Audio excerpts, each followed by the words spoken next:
Okay, good morning, good evening children. आइए, आज की जो क्लास होने वाली है बहुत अच्छी होने वाली है, जिसमें हम आपको कई सारी चीज़ों के बारे में जो पहले से आप जानते भी होंगे ये हम बताएंगे। तो सबसे पहले आप लोग नाम सुने होंगे एटम्स, ये तो सारे बच्चे जानते हैं। एक होता है एटॉमिक नंबर और एक होता है प्रोटॉन, प्रोटॉन्स, इलेक्ट्रॉन, एक होता है न्यूट्रॉन। इसके बाद हम लोग स्टडी करेंगे आइसोटॉप्स। किसको कहते हैं? आइसोटॉप्स, आइसोबार्स, और एक होता है आइसोटोन्स, आइसोटोन्स इसको कहते हैं। आज का वीडियो जो है बहुत बेस्ट होने वाला है, इसलिए आप लोग ध्यान से हर चीज़ को सुनेंगे। चलिए, आप लोग वीडियो को पॉज करके जो भी यहाँ लिखा है ना लिखना भी चाहिए।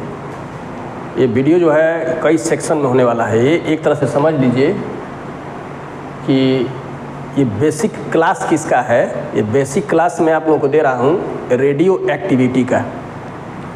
रेडियो एक्टिविटी में अगर आपको पढ़ना है तो उसमें ये सब जो है उसका बेसिक चीज़ें हैं, इसको जानना बहुत ज़रूरी है। अगर आपको ये इसका जानकारी नहीं है तो आप लोग रेडियो एक्टिविटी को समझ नहीं पाएंगे। तो सबसे पहले ये सोच लीजिए कि रेडियो एक्टिविटी है क्या। रेडियो एक्टिविटी का मतलब होता है रेडिएशंस। रेडिएशन माने विकिरण, इसको हिंदी में कहते हैं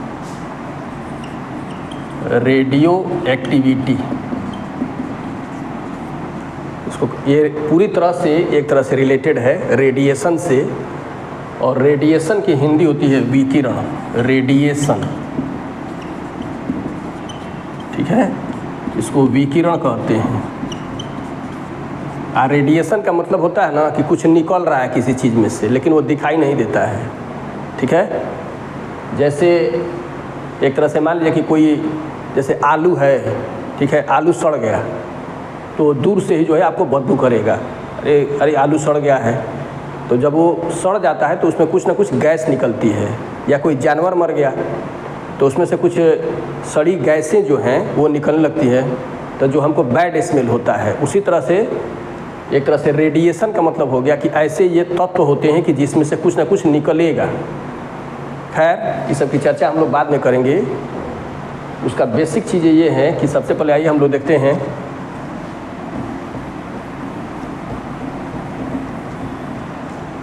किसी भी एलिमेंट के लिए, for any element, for any element, ठीक है। एलिमेंट है टोटल 118, एलिमेंट है टोटल 118, टोटल एलिमेंट है। और ये आप लोग पढ़ेंगे ये कैसे इनको हम अरेंज करते हैं, कैसे इनको हम सजा के रखे हैं पीरियोडिक टेबल में, तो उसकी चर्चा हम बाद में करेंगे। तो किसी भी एलिमेंट के लिए अगर मान लीजिए कि x एक एलिमेंट है, ठीक है, तो इसका मास नंबर हमेशा हम लिखते हैं ऊपर। ये हो जाएगा, ऊपर लिखेंगे मास नंबर और नीचे लिखते हैं एटॉमिक नंबर, एटॉमिक नंबर। इसको हम कह सकते हैं सबस्क्रिप्ट्स, सबस्क्रिप्ट जो नीचे लिखा रहेगा। सबस्क्रिप्ट माने होता है कि किसी अरेंजमेंट में कोई चीज़ नीचे लिखी गई है, ठीक है। अब मास नंबर जब ऊपर रहेगा तो ऊपर वाले कहते हैं सुपर स्क्रिप्ट, सुपर स्क्रिप्ट इसको कहते हैं, जो ऊपर लिखा रहेगा, ठीक है। तो यहाँ आप ये समझिए कि मास नंबर ये हमेशा डिनोट होता है कैपिटल लेटर ए से। Mass number always denoted by capital letter A. और एटॉमिक नंबर जो होगा, एटॉमिक नंबर ये डिनोट होता है जेड से। ठीक है, मास नंबर डिनोट होगा ए से, एटॉमिक नंबर डिनोट होता है जेड से। हो गया, उतार लिए। चलिए,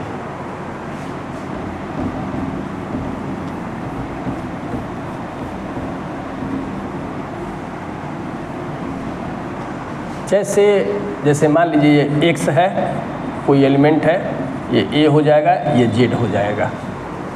ए का मतलब हो गया ऊपर मास नंबर लिखा रहेगा, आज जेड का मतलब हो गया कि ये है आपके एटॉमिक नंबर।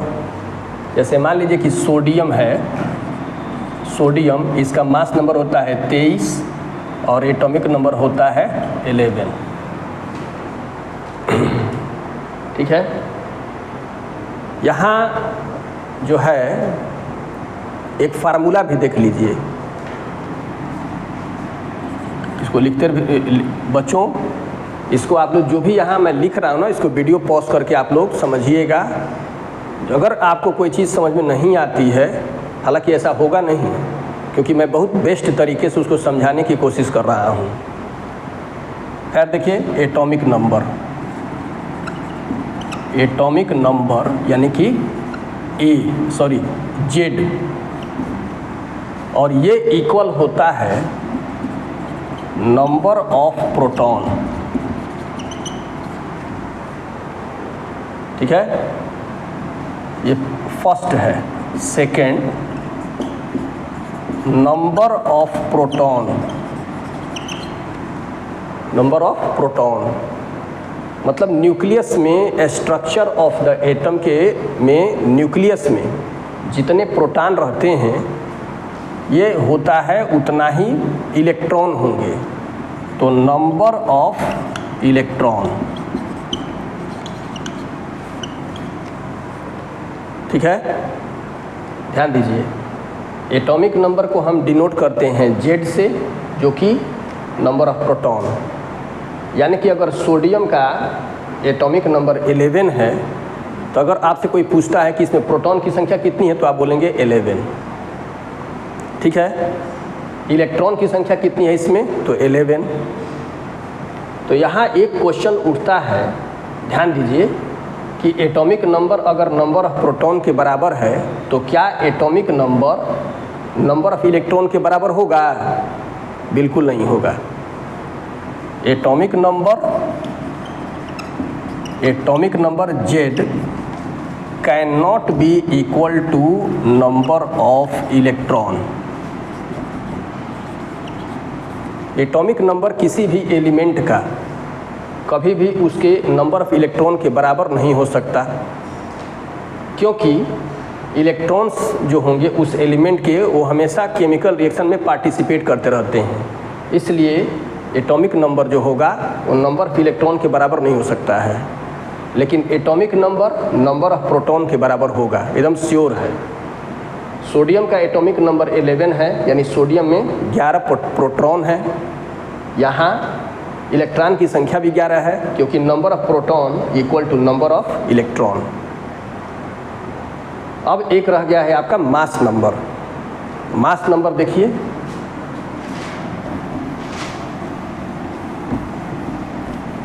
मास नंबर होता है, मास नंबर, इसको हम ए से डिनोट करते हैं।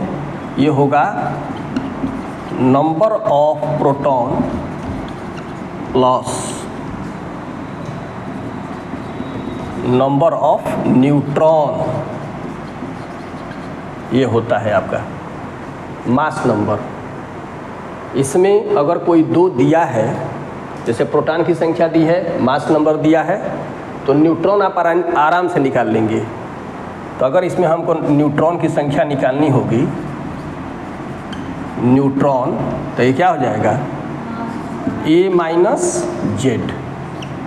A माइनस जेड होगा जहाँ ए मास नंबर में से प्रोटॉन की संख्या या एटॉमिक नंबर को माइनस कर दीजिए तो आप न्यूट्रॉन निकाल लेंगे। अब यहीं देखिए, एज फॉर एग्जाम्पल इस सोडियम का मास नंबर क्या हो जाएगा, ए बराबर हो जाएगा 23, इसका एटॉमिक नंबर जेड हो जाएगा 11, तो न्यूट्रॉन की संख्या क्या हो जाएगी 23 में से 11 माइनस कर दीजिए, हो जाएगा 12। इसमें 12 न्यूट्रॉन है। तो आप लोगों को इस वीडियो में मैंने समझाया कि मास नंबर को कैसे लिखते हैं, एटॉमिक नंबर को कैसे लिखते हैं, ये सब मैंने आपको फार्मूला बताया। मास नंबर होता है number of proton plus number of neutron. Number of neutron निकालना होगा तो मास नंबर में से प्रोटॉन की संख्या को माइनस कर देते हैं, या मास नंबर में से एटॉमिक नंबर को माइनस कर देंगे। आगे जो है हम लोग देखेंगे, इसमें बहुत एक इम्पॉर्टेंट टॉपिक है आइसोटॉप्स। आइए देखते हैं आइसोटॉप्स किसको कहते हैं।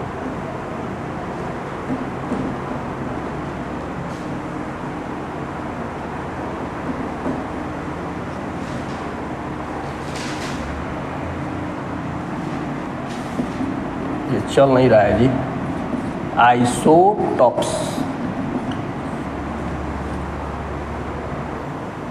ओके चिल्ड्रेन, तो हम लोग बात कर रहे थे आइसोटॉप्स की। आइसोटॉप्स एक ऐसे एटम्स होते हैं जिनमें, देखिए आइसोटॉप्स का definition, the atoms of same element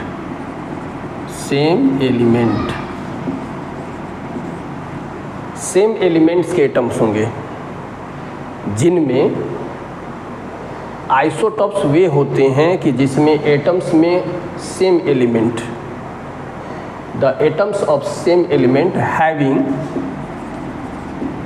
having same atomic number but different mass number. ऐसे एटम्स होंगे एलिमेंट्स के, लेकिन सेम होंगे, जिनमें सेम एटॉमिक नंबर होगा लेकिन उसका मास नंबर जो होगा वो डिफरेंट होगा। ऐसे एटम्स ऑफ सेम एलिमेंट्स को हम कहते हैं आइसोटॉप्स। यहाँ देखिए examples, take an example of hydrogen.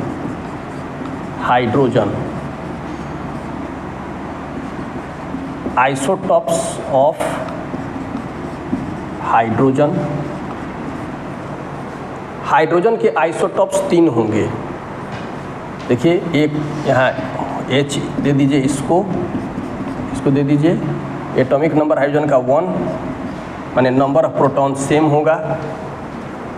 The atoms of same element having same atomic number, यहाँ आप कह सकते हैं सेम प्रोटॉन्स, प्रोटॉनों की संख्या भी सेम है इसमें। एटॉमिक नंबर तीनों का सेम है, इसका मास नंबर 1 हो जाएगा, इसका मास नंबर 2, इसका मास नंबर 3 हो जाएगा। ये हाइड्रोजन के 3 आइसोटॉप्स हैं। ये तीनों भाई बहन है, एक तरह से कह लीजिए। ये तीनों जनबा ये भाई बहन है। हम ज़्यादा से ज़्यादा इसी हाइड्रोजन का यूज करते हैं, ज़्यादा से ज़्यादा, क्योंकि this is found to be abundant, बहुत ज़्यादा ये पाया जाता है, हर किसी चीज़ में गैस है। इसको हम कहते हैं प्रोटियम, इसको हम कहते हैं प्रोटियम। माने हाइड्रोजन 3 भाई बहन है, 3 भाई बहन सब। सबसे शांत माने जो भी रिएक्टिव होगा, चाहे जो भी है, ज़्यादा से ज़्यादा इसी का यूज करते हैं। इसको हम कहते हैं प्रोटियम, PROTIUM। और इसको हम कहते हैं ड्यूटेरियम, ड्यूटेरियम कहते हैं इसको। इसको कहते हैं ट्राइटेनियम, ट्राइटेनियम इसको कहते हैं। ठीक है, तो ये हो जाएगा आपका कि इस हाइड्रोजन के 3 आइसोटॉप्स हैं, तीनों का एटॉमिक नंबर सेम होगा, लेकिन मास नंबर जो ऊपर लिखा है, इसका 1 है, इसका 2 है, इसका 3 है। आगे समझ में? उसी तरह से और भी अदर एटम्स हैं और दूसरी चीज़ देखिए कि the atoms of same element, तीनों सेम हैं। ऐसा नहीं कि यहाँ हाइड्रोजन है तो यहाँ कार्बन है तो यहाँ ऑक्सीजन है। Same element having same atomic number या नंबर ऑफ प्रोटॉन और different mass number, but different mass number, इसी को हम कहते हैं आइसोटॉप्स। इसके कुछ एग्जाम्पल और देख लीजिए। एग्जाम्पल देखिए कार्बन के, देखिए आइसोटॉप्स कार्बन के। एग्जाम्पल में देखिए आइसोटॉप्स ऑफ कार्बन। कार्बन क्या है, 3 होगा, इसके आइसोटॉप्स होंगे। इसका एटॉमिक नंबर होता है 6, तीनों यहाँ लिख लीजिए। इसका हो जाएगा 12, इसका हो जाएगा 13, इसका हो जाएगा 14। ये कार्बन के आइसोटॉप्स हैं। देखिए same atomic number but different mass number, ठीक है। ये हो गया आपका क्लोरीन के आइसोटॉप्स, देख लीजिए आइसोटॉप्स ऑफ क्लोरीन। ये हो जाएगा आपका Cl, इसका एटॉमिक नंबर होता है 17, इसका भी 17 लिख लीजिए। ये हो जाएगा 35, ये होता है 37। ये हो गया आपका आइसोटॉप्स। कौन सा ऐसा एटम्स है या कौन सा ऐसा एलिमेंट है जिसके आइसोटॉप्स बहुत ज़्यादा होते हैं? वो है टीन, Sn। लगभग जो है टीन के जो है 10 आइसोटॉप्स होते हैं टीन के। इसको हम Sn कह सकते हैं, टीन। इसको लिख लीजिए नोट में, tin Sn has the largest number of isotopes। लगभग होता है 10, टीन के लगभग 10 आइसोटॉप्स होते हैं। तो ऐसे बहुत से एलिमेंट हैं जो आइसोटॉप्स होते हैं, बहुत से के नहीं होते हैं। ये हो गया आपका आइसोटॉप्स। अब आइसोटॉप्स जो होंगे, आइसोटॉप्स ये 2 तरह के होते हैं। आइसोटॉप्स 2 तरह के होंगे। अब आइसोटॉप्स किसको कहते हैं आगे समझ में ना, सेम एटॉमिक नंबर लेकिन उनका मास नंबर डिफरेंट होगा, हैविंग सेम एलिमेंट। ये 2 तरह के होते हैं आइसोटॉप। एक होता है स्टेबल आइसोटॉप्स और एक होता है अनस्टेबल आइसोटॉप्स।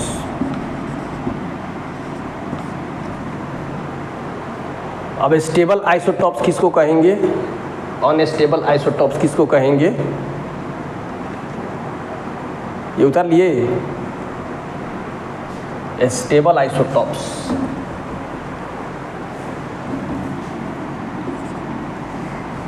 ये चल नहीं रहा है जी, ये बार बार बंद हो जा रहा है, कर दो। स्टेबल आइसोटॉप्स, हमारा स्पेलिंग वो भूले जाता बार बार। स्टेबल आइसोटॉप्स, इसको समझने के लिए सबसे पहले ये कार्बन के आइसोटॉप समझिए।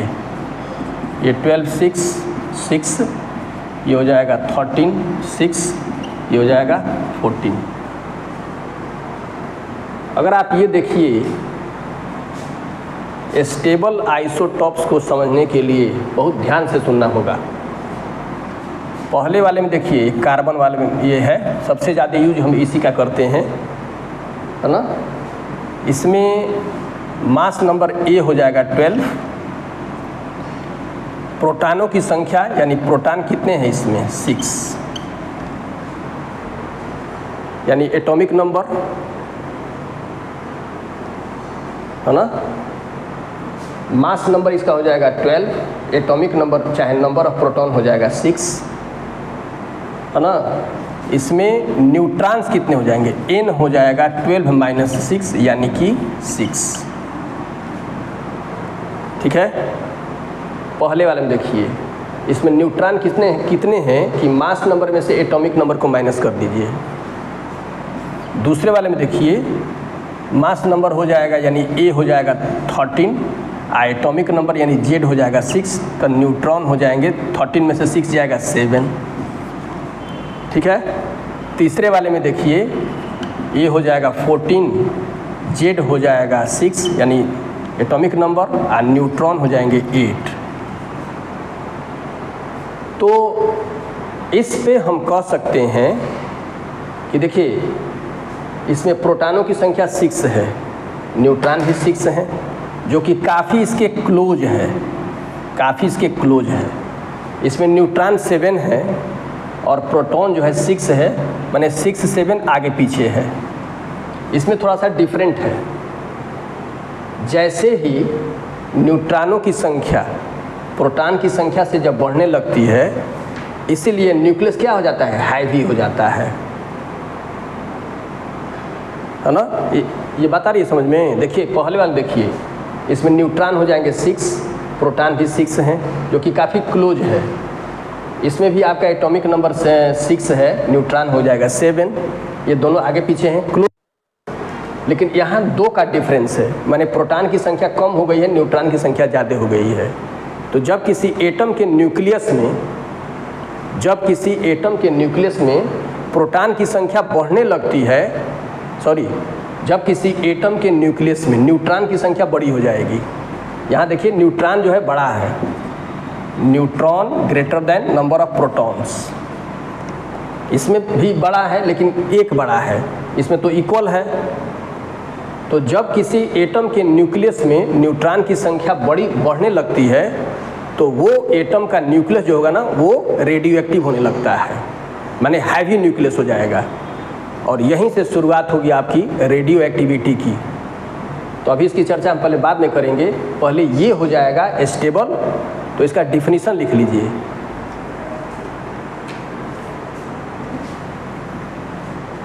इसका डिफिनीशन लिख लीजिए स्टेबल आइसोटॉप्स का। स्टेबल आइसोटॉप्स आर दोज, अरे ये चल नहीं रहा है जी, दोज which have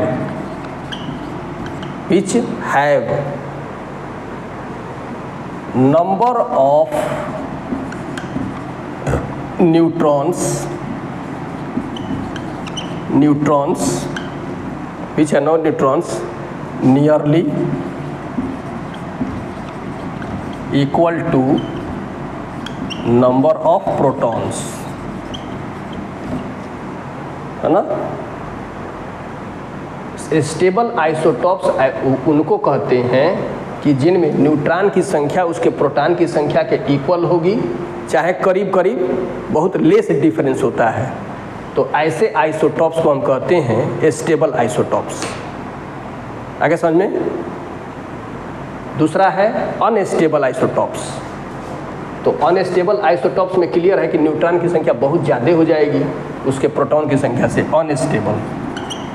अनस्टेबल लिख लीजिए।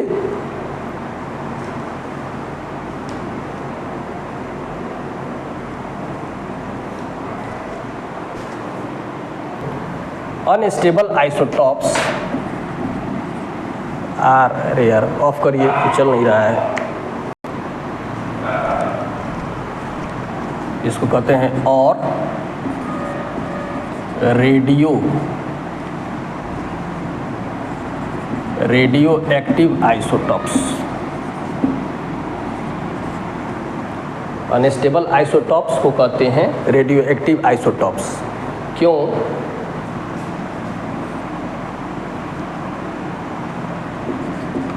These have the number of neutrons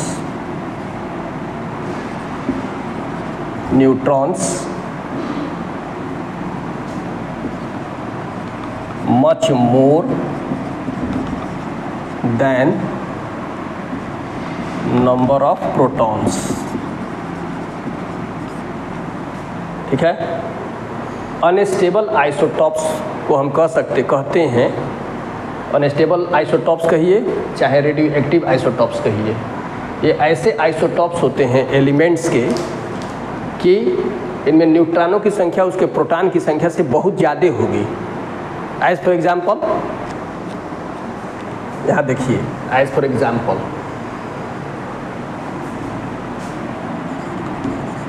example, ये यूरेनियम है, इसका एटॉमिक नंबर होगा 92 और ये होता है आपका 235 इसका मास नंबर। इसका दूसरा आइसोटॉप 92 238, ठीक है। इसमें देखिए कितने न्यूट्रॉन हैं, प्रोटॉन हो जाएगा 92 और नंबर ऑफ न्यूट्रॉन्स 235 में से 92 माइनस कर दीजिए, ये हो जाएगा 143। इसमें प्रोटॉन भी प्रोटॉन हो जाएगा 92, न्यूट्रॉनों की संख्या हो जाएगी 238 में से 92 माइनस करेंगे तो ये हो जाएगा 146। इसलिए ये दोनों जो है अनस्टेबल आइसोटॉप्स हैं या रेडियो एक्टिव आइसोटॉप्स है, क्योंकि इसमें प्रोटॉनों की संख्या उसके न्यूट्रॉनों की संख्या से काफ़ी कम है। देखिए यहाँ लंबा एक गैप है, न्यूट्रॉन बहुत ज़्यादा हैं, प्रोटॉन बहुत कम है। इसमें भी न्यूट्रॉनों की संख्या 146 है, इसमें 92 है।